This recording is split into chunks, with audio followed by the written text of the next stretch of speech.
Hey guys what's up. तो कैसे हैं आप सब लोग। तो गाइस हाजिर हूँ मैं एक बार फिर से थर्मोडायनेमिक्स के अंदर एक और नए वीडियो लेक्चर को लेकर। तो गाइस आज की इस वीडियो में हम बात करने वाले हैं एक न्यूमेरिकल की, जो कि बेस्ड है किस पर, गिब्स फेज रूल पर। किस पर बेस्ड है? गिब्स फेज रूल पर। तो ध्यान दें और ढंग से समझें, ठीक है। तो देखो क्या है, determine the degree of function. हमें इसके अंदर डिग्री ऑफ फंक्शन बताना है, यानी कि डिग्री ऑफ फ्रीडम की वैल्यू बतानी है, यानी कि एफ की वैल्यू बतानी है ऑफ द फॉलोइंग सिस्टम, कुछ सिस्टम के लिए जो हमें नीचे गिवन है, and comment on the result. और जो रिजल्ट आएगा उस पर हमें कुछ कमेंट करना है, या फिर मैं कहूँ कि जो रिजल्ट आएगा उसे देख के हमें कुछ उस सिस्टम के बारे में बताना है, ठीक है। तो पहला हमें क्या गिवन है, ज़रा ध्यान दें। तो पहला सिस्टम जो हमें गिवन है वो है water and water vapour system, ठीक है। ये सिस्टम हमें गिवन है। तो देखो मैंने यहाँ लिखा वाटर सॉल्यूशन फर्स्ट। तो water and water vapour system ये होता है आपका गिब्स फेज रूल। मैंने यहाँ लिख दिया है, ये क्या है आपका गिब्स फेज रूल, ठीक है, जो कि आपने प्रीवियस वीडियो में पढ़ा होगा। तो F plus p equals to C plus two, F for degree of freedom, P for number of faces, C for number of component and plus two तो कांस्टेंट है ही, ठीक है। अब देखो क्या है, यानी कि अगर हमें डिग्री ऑफ फ्रीडम की वैल्यू निकालनी है तो हमारे पास P होना चाहिए, C होना चाहिए। अब देखो इन द गिवन सिस्टम, हमें सिस्टम गिवन है water and water vapour system, इस सिस्टम की बात कर रहे हैं।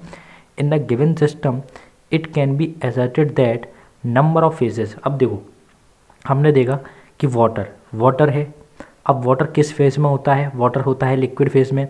फिर हमने देखा दूसरा क्या है, वाटर वेपर सिस्टम, मतलब अगला क्या है हमारा वाटर वेपर। और वाटर वेपर किस फेज में होता है? वाटर वेपर होता है आपका गैसेस फेज में, ठीक है, यानी कि या फिर मैं कहूँ वेपर फेज में। तो दो चीज़ें हो गई हमारे पास, एक हो गया वाटर, ठीक है, और एक हो गया वाटर वेपर। तो वाटर होता है लिक्विड फेज में और वाटर वेपर होता है आपका वेपर फेज में, ठीक है। तो हमारे पास कितने फेज हो गए? हमारे पास हो गए 2 फेज। अब 2 फेज हो गए, यानी कि नंबर ऑफ फेजेस की वैल्यू क्या हो गई 2। तो इसीलिए मैंने P इक्वल्स टू यहाँ पर 2 लिखा है और ब्रैकेट में लिखा भी है लिक्विड प्लस वेपर। 2 फेज है, कौन से? एक लिक्विड है और एक वेपर है, इसलिए यहाँ पर नंबर ऑफ जो फेसेस है उसकी वैल्यू कितनी हो गई है? 2 हो गई है, ठीक है। आगे चलते हैं, अब हमें निकालनी है C की वैल्यू। तो नंबर ऑफ कंपोनेंट्स मतलब जितने केमिकल्स वहाँ पर यूज़ करे गए हैं। कहने का मतलब जैसे कि वाटर है तो वाटर का क्या फॉर्मूला होता है? तो वो एक कंपोनेंट हो गया, ठीक है। और दूसरा कोई सब्सटेंस है उसका क्या फॉर्मूला होता है? वो दूसरा कंपोनेंट हो गया। तो अब देखो यहाँ पर वाटर और वाटर वेपर यूज़ करा गया है, तो वाटर का भी फॉर्मूला H2 होता है और वाटर वेपर का भी फॉर्मूला H2 होता है, यानी कंपोनेंट कितने हैं? कंपोनेंट तो एक ही है, ठीक है। तो नंबर ऑफ कंपोनेंट यानी C की वैल्यू क्या हो गई? 1 हो गई, ओनली वाटर। तो वो यहाँ पे हमने लिख दी। आगे ध्यान दें, from Gibbs phase rule we know, हम गिब्स फेज रूल से क्या जानते हैं? F plus p equals to C plus two, ये ऊपर लिखा हुआ है। या फिर मैं कहूँ, देखो ठीक है, या फिर मैं कहूँ इसी वाली ऊपर वाली चीज़ को मैं क्या कर सकता हूँ? F बराबर C plus to minus P, ये लिख सकता हूँ भाई, P को इधर ले गया, ठीक है। तो F की वैल्यू आ जाएगी। अब मैंने यही चीज़ लिखी है, substituting the value in above equation. जो ये इक्वेशन है इस पर मैंने क्या है, वैल्यूज़ को पुट कर दिया, जो मेरे पास ऊपर वैल्यूज़ आई हैं, ठीक है। तो देखो F इक्वल्स टू 1 किसकी वैल्यू है? C की, तो C की वैल्यू 1। फिर आपका क्या है, ये देखो फेस, ये है फेस माइनस P, फेस की वैल्यू कितनी है? 2, तो ये क्या हो जाएगा? -2। तो मैंने ये पहले लिख दिया है -2, ठीक है, प्लस फिर आपका +2, तो +2, तो +2 से -2 कैंसिल आउट, तो F की वैल्यू कितनी आ गई? 1, ठीक है। आई होप इतना आपको क्लियर हुआ होगा। हमने इसको सॉल्व कर लिया वैल्यू रख के और हमारी वैल्यू कितनी आई है? 1, ठीक है। तो ज़रा ध्यान दें, देखो अब वैल्यू आई है 1। अब ये तो आ गया हमारा डिग्री ऑफ फ्रीडम, यानी कि ये तो आ गया। अब हमें एक चीज़ और क्या करनी थी, दूसरी चीज़ हमें कमेंट करनी थी। इसके ऊपर जो रिजल्ट आया है इसके ऊपर हमें कुछ कमेंट करना था। तो देखो क्या है कमेंट, हमने जो किया है only 1 variable, degree of freedom आया है 1, यानी कि ओनली 1 वेरिएबल, एक ही variable is enough to fix the state of the system, ठीक है।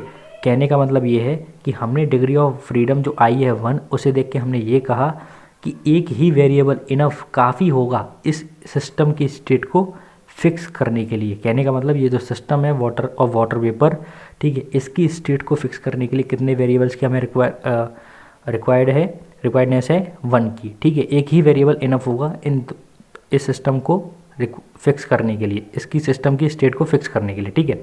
For example 2 phase system in evaporators of A RAC system, एक एग्जांपल भी है इस सिस्टम का। तो 2 फेज सिस्टम, उसके अंदर 2 फेज होते हैं इवेपोरेटर्स के अंदर of RAC system. RAC system मतलब रेफ्रिजरेशन एयर कंडीशनिंग सिस्टम, ठीक है। तो ये एक आरएसी सिस्टम होता है जिसके अंदर 2 फेज सिस्टम होता है इवेपोरेटर्स में।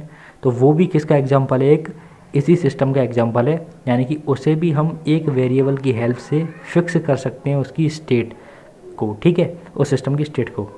तो आई होप इतना आपको क्लियर हुआ। अब देखो पहला पार्ट हो गया, यानी कि जो पहला पार्ट था यानी कि water and water vapour system वाला, वो पहला पार्ट हमने यहाँ पे कर लिया है। अब हम बात करेंगे सेकंड पार्ट की, जो कि है mixture of oxygen and nitrogen gas as system, ठीक है।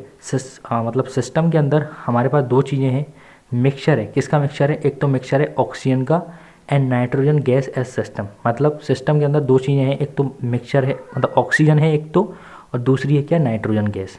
तो 2 चीज़ें हैं, ऑक्सीजन और नाइट्रोजन गैस। अब ज़रा ध्यान दो सेकेंड वाले पार्ट पे। तो देखो, तो मैंने यहाँ लिखा है it can be asserted that in the given system P equals to 1। अब देखो ऑक्सीजन है वो भी एक गैस है, ठीक है, नाइट्रोजन है वो भी एक गैस है, यानी कि फेस कितने होंगे, फेस तो एक ही होगा। तो P equals to 1 only gas, क्योंकि गैस ही है तो यहाँ पे मैंने लिखा है ओनली गैस, ठीक है। तो फेस की वैल्यू होगी 1। अब C की वैल्यू निकालेंगे, C की वैल्यू यहाँ पे होगी 2। क्यों, क्योंकि एक तो कंपोनेंट है ऑक्सीजन, दूसरा है नाइट्रोजन। तो ऑक्सीजन और नाइट्रोजन ये 2 कंपोनेंट हो गए, तो C की वैल्यू क्या होगी 2। मैंने यहाँ लिखा भी है ऑक्सीजन प्लस नाइट्रोजन 2 कंपोनेंट है, तो C की वैल्यू 2। अब हमें निकालना क्या है, डिग्री ऑफ फ्रीडम। तो डिग्री ऑफ फ्रीडम कैसे निकालेंगे, गिब्स फेज रूल से।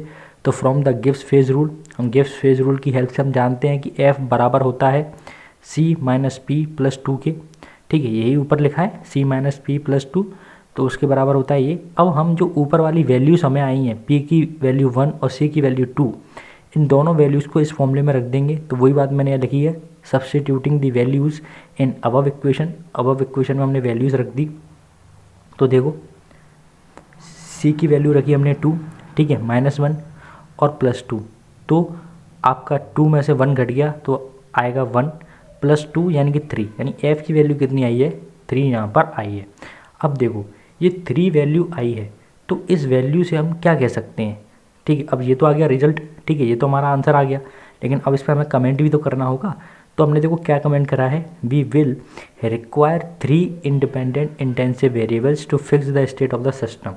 कहने का मतलब ये है कि वो सिस्टम जिसका फेज़ 1 हो और कंपोनेंट 2 हो, उस सिस्टम की स्टेट को फिक्स करने के लिए हमें कम से कम 3 इंडिपेंडेंट इंटेंसिव वेरिएबल्स की क्या होती है, ज़रूरत होती है।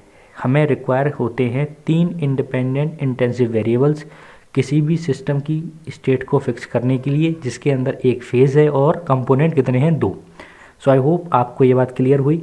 अब आगे चलते हैं। देखो एक यहाँ पर इम्पोर्टेंट पॉइंट भी यहाँ पर बोला गया है, ठीक है, फिर हम आगे बढ़ते हैं।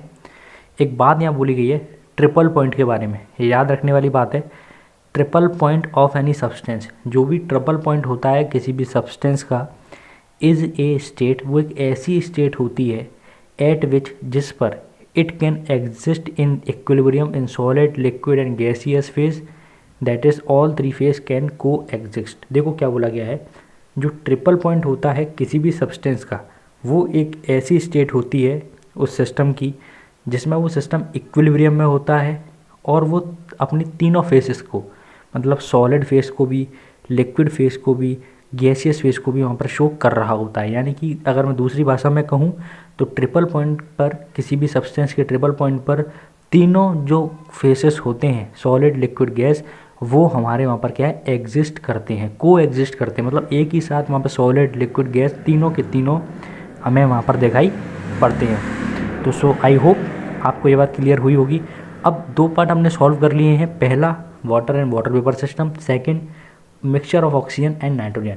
नाउ अब हमें थर्ड पॉइंट करना है सॉल्व। तो यहाँ पर क्या बोला गया, देखो सॉरी थर्ड पॉइंट, तो थर्ड पॉइंट के लिए हमें यहाँ पर क्या बोला गया है, तो थर्ड पॉइंट है यहाँ पर water at its triple point. तो ट्रिपल पॉइंट आप समझ गए, ट्रिपल पॉइंट वो पॉइंट होता है जिस पॉइंट पर जो सब्सटेंस है यानी वाटर है, अब वाटर की बात करें तो वाटर है, तो वाटर जो है वो तीनों फॉर्म में एग्जिस्ट कर रहा होगा। मतलब ट्रिपल पॉइंट पर उसका जो फेस होंगे वो कितने होंगे, 3 होंगे, एक सॉलिड, एक लिक्विड और एक वेपर, ठीक है, या फिर मैं कहूँ गैस फेस। तो ठीक है, 3 फेस होंगे उस समय पर, सॉलिड, लिक्विड, वेपर। तीनों फेस में हमें क्या है, यहाँ पर जो वाटर है वो देखने के लिए मिलेगा उसके ट्रिपल पॉइंट पर। तो चलेगा, अब तीसरे केस को भी डिस्कस कर लेते हैं, तो ध्यान दें और ढंग से समझें। तो ये मैंने यहाँ पर यस, ये मैंने अलग पेज पर लिखा हुआ है यस। तो तीसरा, तो देखो तीसरे के लिए मैंने यहाँ लिखा है, it can be asserted from above definition that at triple point of water P equals to 3। हमने अभी पढ़ा ऊपर एक डेफिनेशन में, रिमेंबर पॉइंट करके अभी हमने पढ़ा था। तो हमने वहाँ जाना कि ट्रिपल पॉइंट वो पॉइंट होता है किसी भी सब्सटेंस का जिस पॉइंट पर जो सब्सटेंस है वो 3 फॉर्म में एग्जिस्ट करता है, 3 फॉर्म में इक्विलिब्रियम में होता है, सॉलिड में, लिक्विड में, गैस में। ठीक है, इतनी बात क्लियर हुई। ठीक है, तो P की वैल्यू हो जाएगी 3, क्योंकि वो जो ट्रिपल पॉइंट है उस पर तीनों फेज होते हैं, सॉलिड, लिक्विड, गैस, तो P की वैल्यू होगी 3। अब कंपोनेंट कितने होंगे, तो देखो वाटर है, वाटर के अलावा तो और कुछ है ही नहीं, तो कंपोनेंट हो जाएगा 1, ओनली वाटर है इसीलिए। अब from the Gibbs phase rule, हमने गिब्स फेज रूल लगा दिया, तो F equals to C minus P plus 2। ठीक है, C की वैल्यू रख दी, P की वैल्यू रख दी, तो C की वैल्यू, P की वैल्यू रख दी। ठीक है, तो 1 माइनस 3 प्लस 2 ये हमारा आ गया, यानी F की वैल्यू कितनी आ गई सॉल्व करने पर, 0।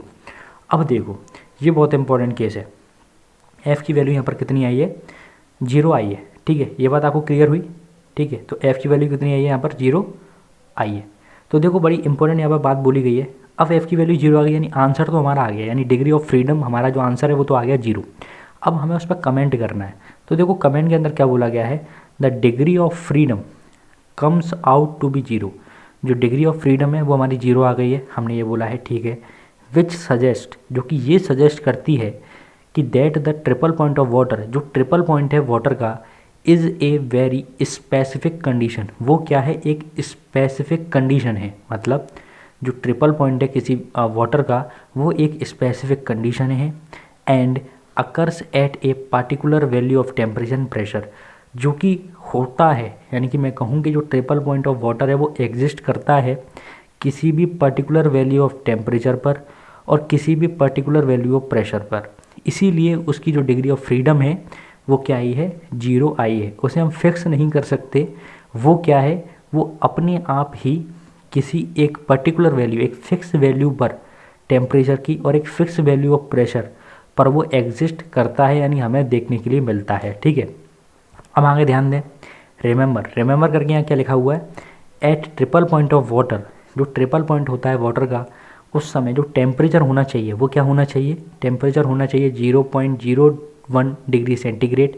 ये बोला गया है, ये बताया गया है, आपको इन्फॉर्मेशन दी गई है कि जो ट्रिपल पॉइंट ऑफ वाटर होता है वो कितने डिग्री सेंटीग्रेड पे ऑपरेट होता है, या फिर मैं कहूँ देखने के लिए मिलता है 0.01 डिग्री सेंटीग्रेड, या फिर मैं कहूँ इक्वल्स टू 273.16 केल्विन। या तो केल्विन के अंदर इतना टेम्परेचर या सेंटीग्रेड के अंदर इतना टेम्परेचर होना चाहिए ट्रिपल पॉइंट ऑफ वाटर देखने के लिए। और उसी समय प्रेशर कितना होना चाहिए, 0.6112 किलो पास्कल, इतना प्रेशर भी होना चाहिए। यानी कि दो चीज़ें हैं, प्रेशर की वैल्यू होनी चाहिए 0.6112 किलो पास्कल और टेम्परेचर होना चाहिए 0.01 डिग्री सेंटीग्रेड, अगर हमें ट्रिपल पॉइंट ऑफ वाटर देखना है तो।